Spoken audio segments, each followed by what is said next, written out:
told.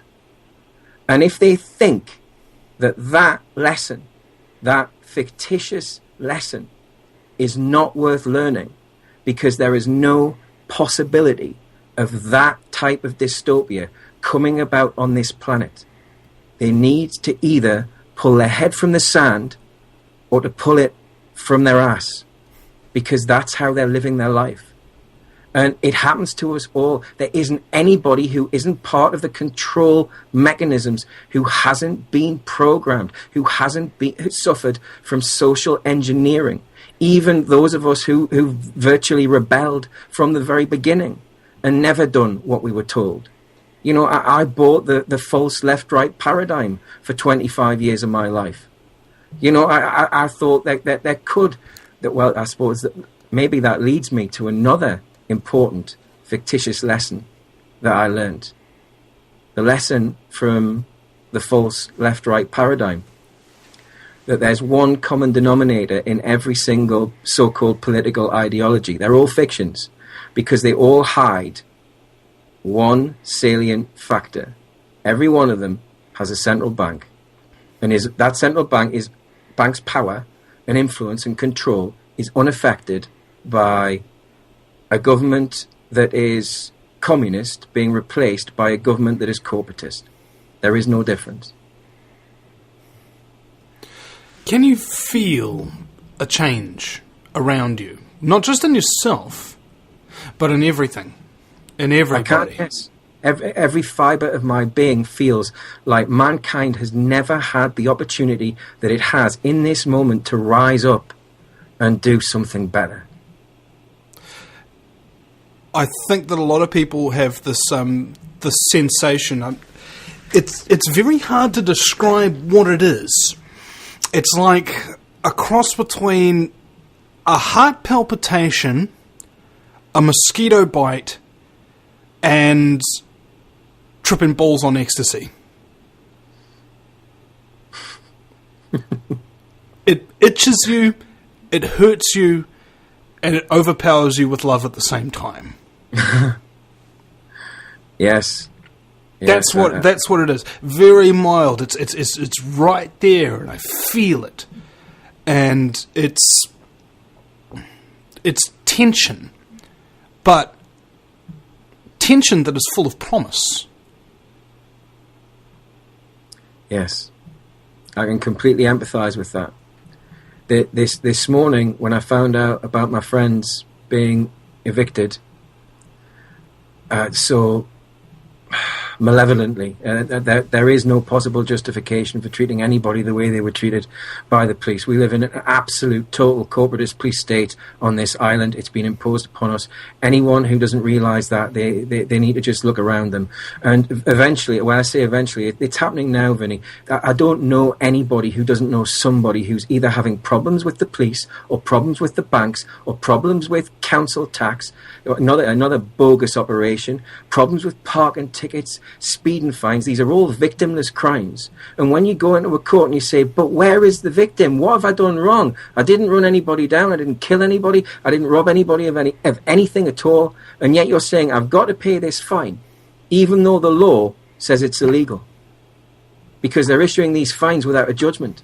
And that renders them all void under the Bill of Rights, if the Bill of Rights had any validity at all, which of course it doesn't. Extraordinary is the system that we're getting. And one thing that's quite important, actually, is the mind-bendingly massive genius of the evil of the system, all right? And it's not like the psychopathic elite, are actually genius. What I think they've done is they've indoctrinated everybody into a belief structure and captured the genius over the last few centuries of inventors, politicians, artists, and many other walks of life that have influence on the society as a whole. They've indoctrinated them, captured their creativity, and exploited it for their purposes, not ours. Yes. To reverse such a system, and we were talking during the break about satanic reversion, how they'll take something good and just turn it upside down, make it evil. Like a star, for example, is actually really good. It symbolises the head, the arms, and the legs, and how they're all tied together. It's a spiritual kind of thing, and then they invert it, literally turning a human potential on its head in order to use it as a negative energy spectrum. And I think what we're doing now, just as a generalisation, what we're attempting to do is invert it back, because the permanent position of the star, meaning representation of humanity, whether it be on a flag or in the sky, has been turned upside down in a semi-permanent way, so that we don't even recognise the right side up anymore. And what we're attempting to do is simply put it back in its place, like something that's really important that has fallen off the mantelpiece that nobody has ever bothered to try and pick up before, because they don't even realise it's fallen off. The general principles of natural law, as brilliantly described by Mark Passio in his latest video extravaganza. I highly recommend anybody who hasn't seen these videos to invest the time, because it truly is worth it. It's very hard to even stop watching for 7 hours. Very, very hard, as you were saying yourself before. Because the general principles of natural law are the foundations of the Treaty of Universal Community Trust. This is what we're seeking to bring about. And this treaty, there is nothing in international law which affects adversely the validity of this treaty. There is no possible valid legal objection to this treaty.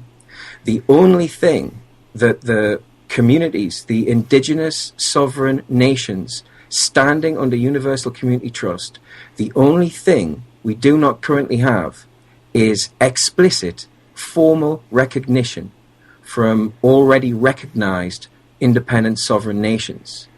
But while I can't say too much at the moment, we have in the offing, where we're about to enter discussions with 2 already recognized sovereign nations. And once this happens, that will mean that UCT, Universal Community Trust, will have established upon these shores A, a new postal district, B, a new diplomatic district, and C, an alternative to the tyrannical system that has been imposed upon the world. In other words, if you were to talk to the tyrannical system directly about UCT, it's there specifically to expose UCUNTS. Correct. That's right. And to help everyone understand what needs to be done to reverse the system, to reverse engineer the ill effects of globalization and scumbaggery. Well, then you notice it's actually quite interesting is that physics saying for every action there's an equal and opposite reaction. There was a story that I heard, and again, this is one of those stories that may or may not be true, but it's still a good story. There was a book in ancient Rome that allegedly had the future in it. And the Romans fought countless skirmishes to obtain this book. And when they read it, it told them that all of their grain would rot and that Rome would starve. And so in an effort to prevent this future, Rome confiscated the grain from everybody and put it all in one place. And then it went mouldy and they starved. Sometimes the very efforts that we put in place to prevent things from happening are indeed the progenitors of what we wish to prevent. Exactly. And I think that the elite themselves have sowed the seeds of their own demise by attempting to suppress our individuality, by attempting to suppress freedom, by attempting to suppress creativity. It has grown an even stronger urge of freedom and creativity within people who have manage to see it for what it is. What they being the elite, what they never imagined was the unexpected qualities of every man and woman when their backs are pressed against the wall. The unexpected can always happen in those circumstances. Now, who do you know who is not having a hard time at the moment, Vinny? How many people do you know? My mate Jono, but the thing is, actually, people always have a hard time with everything, right? However, you don't get affected by all hard times at the same time, right? Yeah. Let's say, for example, some people are suffering a bit of financial stress, but they've got a really good relationship with their partner, for example, that helps them through it. Some people have really bad relationships with their partners, and it's really stressing them out, yet they've got no money worries. You see what I'm saying? In one way or another, inexorably, we're all being fracked at the same time. That's right. That's right. And one thing that I have to say, that if there'd been anybody else who had done what I've done before I did it, I wouldn't have done it their way. I would have still done it my way. And if there's anything that I've tried to stress at all of the conferences or talks that I've given, it's first you've got to lose the fear. And once you lose the fear, you've got to understand there is no shortcut. There is no silver bullet. You've got to do this yourself. You've got to realize that you are a sovereign being, that you cannot be subjugated without breaching natural law. Everything that is happening to you that you don't like, you have a choice not to do it, not to participate, not to be complicit in the slaughter of innocence in your name. Mm-hmm. You can't say no to the tax man. You can't say no, I'm not going to register my children. You can even deregister your children. And it makes a massive financial impact upon the Crown. We had it confirmed. There was a health worker came round to our house just to make sure that our daughter was doing all right once we refused to register. We were completely open about it. We opened the door, said, look, come in. You can see that she's thriving. We got nothing to hide here, because we knew they'd leave us alone if we did this. And that's exactly what happened. And on the final time the health worker came, my daughter, who was 2 at the time, ran to the door, opened the door and says, come on in, have a cup of tea. And from that moment, she was completely charmed. She ticked all the boxes and says, you know what? I will get into trouble for saying this, but I think what you're doing is the future of parenting. And that's someone who works for the state. It's like she's ticking the boxes because she's doing that for her job, but she realizes what she's doing is not what's right for children. And she's virtually admitting that. Well, I think it's like you need to put the examples in front of people. You know, I hear so many people who are only freshly woken up to this truth and still have many, many years of research, experience, relationship building, and, shall we say, lifestyle changes to go through before they actually achieve their balance, have found their, found their chi, so to speak. And I think what's interesting is that instead of focusing on improving themselves, they mistakenly focus on hating on others.